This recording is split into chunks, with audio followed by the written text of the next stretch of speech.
Hello guys, welcome to my new video, and today we'll talk about the New England states, okay? I mean Maine, New Hampshire, Vermont, Massachusetts, Connecticut, and Rhode Island, and still a little bit of New York, so not in New England, but it's also very important to this shift that's been happening over the course of the last 12 years, 13 years, I'm sorry, because since 2012, since Obama left the scene, and it's very interesting particularly because everything that we talk about is basically after Obama left the scene in 2012. Everything changed. Many of the today's politics that we watch is because of Donald Trump's movement. It's because of the shift in the Republican Party to be a little bit of like Mitt Romney and John McCain, now be like Donald Trump and MAGA type. And also the Democratic Party has shifted a little bit as well. And it's not like it doesn't have the sense of enthusiasm that Obama has brought to the atmosphere. Is now a little bit of dead figures like Kamala Harris, like Joe Biden, not figures that can move a crowd. Even Hillary Clinton was not able to do that, otherwise she would have won. And that is one of the sense particularly that has changed, and especially one of the bluest part in the state, from the country, which is of course New England, and that area has changed significantly over the course of the last decade or so. So you can see here in this is the shift. It happened in 12 years, okay? So you can see here New York was the hardest with 15.6 points towards the right. This is one of the most interesting things. Of course, it's Trump's of course, where he was born, Trump's birth state. It is, but still that doesn't explain a lot. It explains the disconnection inside the Democratic Party from the so-called working class people to the multi-billionaires, and now they're just not focusing a lot in the working class people. That's probably why, perhaps why, New York has changed a lot, because it's a lot of minorities, a lot of black people, a lot of LGBTQ plus communities. That really matters for the Democratic Party, and if you cannot convince those part, those communities to vote for you, you're really not in a great position at all. And when you talk, for example, to Maine, it's also a little about Maine second is one of the most conservative parts of Maine. Of course, that's why I voted for Trump 3 times, I think, in 2016, 2020, and 2024, by different margins. I think in 2024 by more than 10 points, if I'm not mistaken. But this is the interesting part here, okay?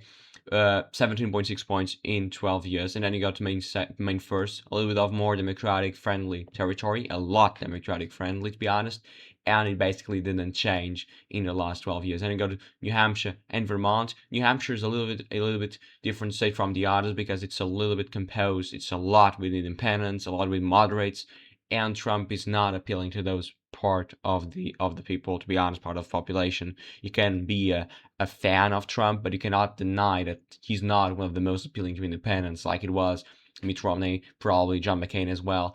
And this is why New Hampshire is not one of these best states. Probably if it was Mitt Romney this time, 2024, he would have won. New Hampshire. So, but Trump lost by around 2 points. That's why Trump lost in part because he's not one of the most interesting people when it concerns to the attracting independents to vote for him. Okay, but that's nothing to be worried about. Of course, you want to win as much as you can, but Trump has other strengths that Mitt Romney didn't have across working class people, across a lot of the Hispanic communities. And here you do have Hispanic as well in New York. That's why another shift, especially around New York City and Long Island, that's a very important part when it concerns to Hispanic population that now they're voting more for Trump. But we do have some suspicions, at least in terms of they're shifting away from Trump and going to the other direction, at least in the special elections we got, and also some general elections in November. So we don't know. Maybe they're shifting. We don't know. And then you go, for example, to Connecticut and Rhode Island. Rhode Island, people thought it's here a very small state, but look, shift 14 points to the right in just. And if you go here, you can see that the shift was hardest inside Providence, Rhode Island, which is, if you don't know, it's the capital of Rhode Island. It's the biggest city, it's the biggest county. And as you can see here, the shift was the hardest in Providence, Rhode Island. You can see here in the other counties, it's actually Newport and Bristol. It actually went to for Harris more, and Washington barely for Trump. So Providence is the hardest. You can go, for example, to New York. Look at the shifts here. around Queens, 35 points. And now this is a very important point. I know the video is not about New York, it's also about the New England state, but I just want to mention this point because that will explain a lot when it goes to the other states. Queens, New York is one of the hottest points in America where you have a lot of multiculturality, okay? Have a lot of multicultural people there, a lot from a lot of cultures, of course. And that is one of the places where Trump got a high swing. Why? Because the Republicans are now doing much better with minorities, with people that are working class. And that's really what Trump is now shining. As you can see here, Kings and Brooklyn, 38 points, the home of working class people in New York. And if you go to Staten Island, it's actually Richmond County, not a lot. I'm saying 32 points is a lot, but I mean not in the rounds of 38 or 35. So the two highest swing points in New York you do have here, but they're very small counties, are the Queens and the Bronx, particularly by two different reasons. One, because of course it is the home of the multicultural community of America, and another one because it's the home of working class people in New York. And that's really what this is about. When you go, for example, to New Hampshire, you see here Merrimack County, the cities have been shifting to Trump.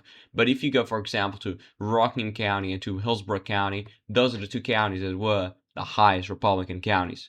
I just want to show it to you here. So if you go here to New Hampshire, Rockingham County voted for 2.4, but it's very big. As you can see here, it's 200,000 votes. Why? Because it's the suburbs of, not the suburbs, it's a border with a border of Massachusetts, and people are moving from Massachusetts to New Hampshire in the last few years, especially go for places like Rockingham County and also Hillsborough County. You go here in 2016 was the highest for Trump, it was 5.8, and better than Romney, by the way. But if you go here to Rockingham County from 2012, it still shifted towards Harris, which is interesting. But this is what I mean. These places were full of independents, full of people that moved from Massachusetts that are independents. They're not Democratic, but they're not Republican either. They're now voting. They're going to New Hampshire back, and people that they still cannot vote for Trump after all of this, like 3 elections in a row. They still cannot vote for Trump, and they're shifting towards Harris. But in the places like Merrimack County, which is a little bit of, it's of course the city of Concord, the capital of New Hampshire, you can see here Trump +8 in 12 years. Belknap as well, 8 points. And if you go here to Carroll County, this is where Conway, New Hampshire, beautiful town there is, I think, if I'm not mistaken.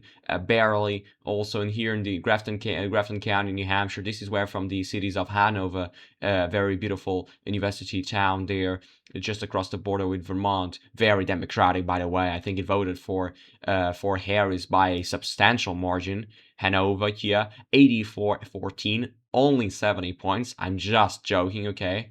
And this is one of the hottest places for the Democrats to try to convince very young people that are now voting for Trump and voting for the Republicans instead of voting Democratic. And that's one of the shifts you can also imagine in college towns. People are now voting for more for the Republican Party, probably because of the Turning Point USA from Charlie Kirk as well. He was in all of the universities, the big part of the universities, trying to explain people why they should vote for Trump, listening to them. That's actually great in a sense that he enthusiasms people to vote for the Republican Party, and young people sometimes are not in a way that they should vote for them, and that is interesting, okay? Because people usually, the younger you are, the willingness to vote for Democratic parties is the biggest, okay? So that's actually a point that Turning Point USA and Charlie Kirk particularly, they were trying to change, okay? Even though it's very, very hard because it's what demographics are.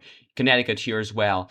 You can see here this shift county per county, and you hear Fairfield County. This is one of the biggest counties in Connecticut. I just forgot the word. I'm sorry. It's where Bridgeport is and Stamford. This is very, very Democratic territory. As you can see here, 62.5, 36, Bridgeport 73, but not in the hottest, like this area here around Hartford. This is the hottest. New Haven as well, very Democratic. And as you can see here, the shift in New Haven was actually real, 10 points. Very Democratic shift you got. And then in Hartford, not a lot. But this is the most Republican county, Litchfield County, if I'm not mistaken. Let me just check. There's the two. It's Litchfield and it's Windham. Those are actually one of the ones that shifted the lowest. If you not Windham but Litchfield, you can have here a lot of more counties that shifted harder than Litchfield. But Windham actually it shifted. I just want to check here. You have Norwich, but Norwich maybe it's New London. Yes. But I don't know. Maybe that has some particular issues there. I'm not so sure about that. I cannot tell you 100% because I'm not so sure into it. And Massachusetts, surprisingly, it shifted towards Harris in 12 years, which is very interesting. She actually did better than Obama, which many people probably didn't think that it was possible. And as you can see here, the shift was towards Harris in the suburbs like Middlesex, Worcester, Washington County, Middlesex County, Essex, and Norfolk. And if you go, for example, to a place like Suffolk, which is Boston, Massachusetts, what a beautiful city. Trump actually improved by 5 points when you compare it to Mitt Romney in 2012. But look at here, a surprising thing. Trump only improved by 1.5. The other percentages point came from Jill Stein. So people were not voting for Harris, not because not because they like Trump, but because they hate Harris, and they were just voting for Jill Stein to skip the presidential run, or they just skipped the presidential run because they were not identified with any of the candidates, so just voting for Jill Stein. If you go here to 2024, this is 2020, I'm sorry, you can see how actually 0.8 overall, because here is like 0.7, 0.1, but if you go to Boston, 1.1, so it's actually 0.3 percentage points better than many other places. But this is very Democratic territory. Look at this. It's around 400,000 people. No, 300,000 people. Not even 300,000. 260,000. And here you have really high percentages for the Democrats. But this is actually the sub. So they were shifting for the Democrats. But when you go, for example, to Suffolk, which is Boston, you got a shift. You got a shift to the Republicans, and if you go to the very Republican areas, of course, you get a shift to in Berkshire, Franklin, and Hampshire and Hampton County, very Republican, not very Republican, but more Republican territories, especially here around Springfield, Massachusetts. What a beautiful name to give a city. We have a lot of Springfields in the United States of America.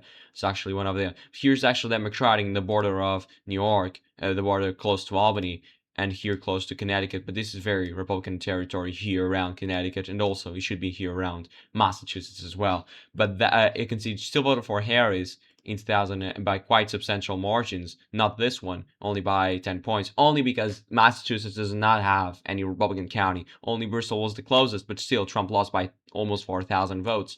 So you can see that it's very hard to be a Republican in the state of Massachusetts because it's very hard. You don't have in the House, you don't have any Democratic any Republican member because it's very hard to get one. I already tried to get one by gerrymandering, but it's almost impossible. You can get one, but it's very hard, and probably in the midterm like 2026 we'll flip to the Democratic Party as well. So yeah, guys, but this was a video. I hope you've liked the video. We just did a small but like thorough analysis of the New England states, how they shifted, why they shifted, and what might be for the future. I hope you've liked the video. Don't forget to subscribe and leave your like. I hope you have a beautiful Christmas, and we still have a lot of I think we still have another video until the new year, and I hope to see you there on December the 28th, and I will wish you there a very happy 2026. Thank you for watching, and don't forget to subscribe and leave your like, and I'll be back on the 28th.